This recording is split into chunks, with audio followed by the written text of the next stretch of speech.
get so wrapped up in this chase, this paper chase, that for days on end and weeks and months, we forget just how privileged we are. Well, this video is a reminder of things we never think twice about.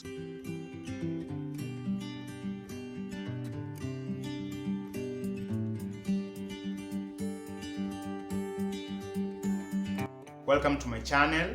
If today is the first time we are meeting, my name is Dennis. On this space I discuss self-improvement and topics that touch on positivity and wellness in the hope that this will help you make good decisions and live better. So before I go into today's video, kindly subscribe to the channel. Also remember to hit that notification icon so that YouTube keeps you up to speed every time I put up new content. So in today's video, I'm talking about things we take for granted. And some of these things are random. I'll go out on a limb and say some of these things most of us have never thought about. The first is your fluency, your ability to speak without a stutter. And just to give you some perspective on this, let's do a short story time. So recently I was giving a talk on a forum that was marking World Stammering Awareness Day. And in that forum, I had a first-hand experience to witness just how much this fluency is a challenge. Most of the people that came, of course, because it was a stammering awareness forum, were stammerers. And because it was a forum, people would be invited to go out front and maybe air out their challenges and their experiences. And most of you don't know this, but stammering is a disability. This fluency is a disability. Think about it for a second. You want to express something, you want to say something, but try as much as you might, you cannot get the words out. And you may think that this is not a challenge because you're not a stammerer. But until you sit in a room with a person who has this fluency, then you will realize just how much you're blessed. Think about it for a second. Every day you interact with your friends, just kicking it. Or maybe when you're with the person that you love and you tell them I love you. Or maybe just singing along to a song that you love.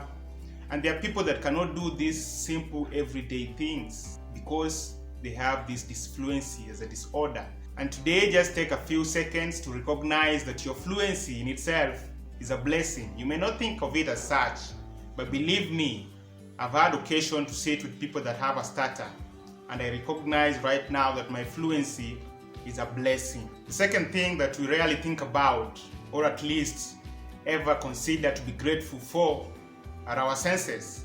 And I'll grant you this is also very random. Most of us never think of our senses as a blessing. There's a book by an American author called Brandon Sanderson.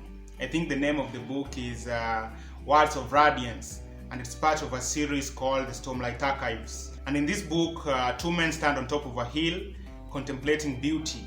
And one man asks the next if beauty can be taken from a man. And they go on and on to talk about what our five senses have in relation to beauty.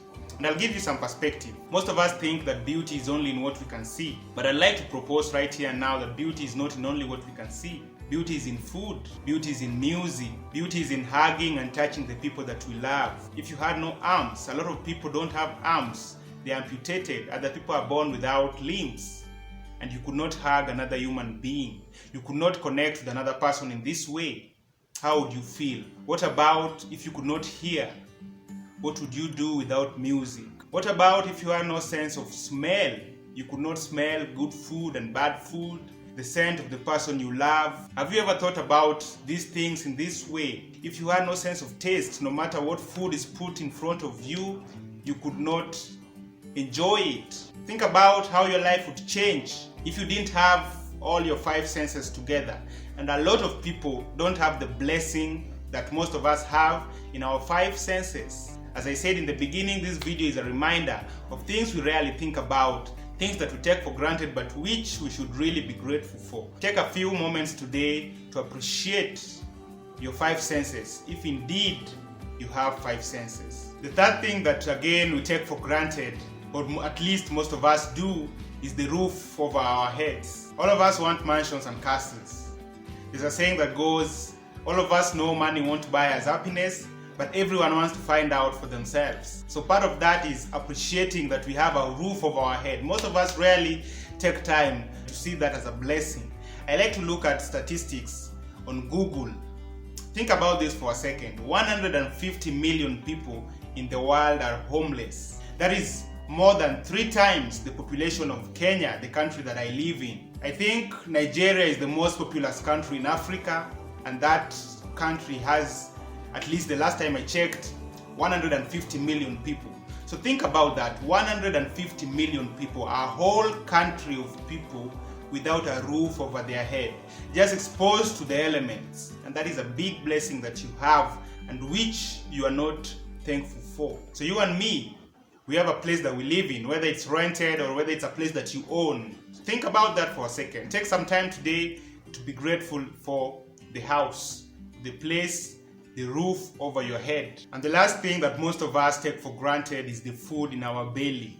That some people buy food that has gold in it, not because gold has any nutritional value, but just because they can, just because gold can be added on food, and gold is inert, so it's not dangerous. So they buy this food not because of its nutritional value, but because it is expensive and because it shows that they have money. Think about that. And as you think about that, think about this. 1 in 9 people are hungry. So one time Mother Teresa said she shared some bread with someone on the streets of India, a child. And this child took that bread, but then did not eat that bread. And Mother Teresa could see that this child was hungry, really hungry. And so she asked the child, "Why are you not eating this bread that I just gave you?" And the child said, "I'm worried. I don't want to eat this bread because if I start eating the bread, I will not be able to stop. And if I finish this bread, I'm worried because I don't know where the next is going to come from." Just think about that. I know this video today has been very somber. Thank you for watching this video up to this point. If you thought it was helpful, share it with someone. Do not forget to subscribe to the channel. Until next time, be the best version of yourself, and I'll be seeing you on the next.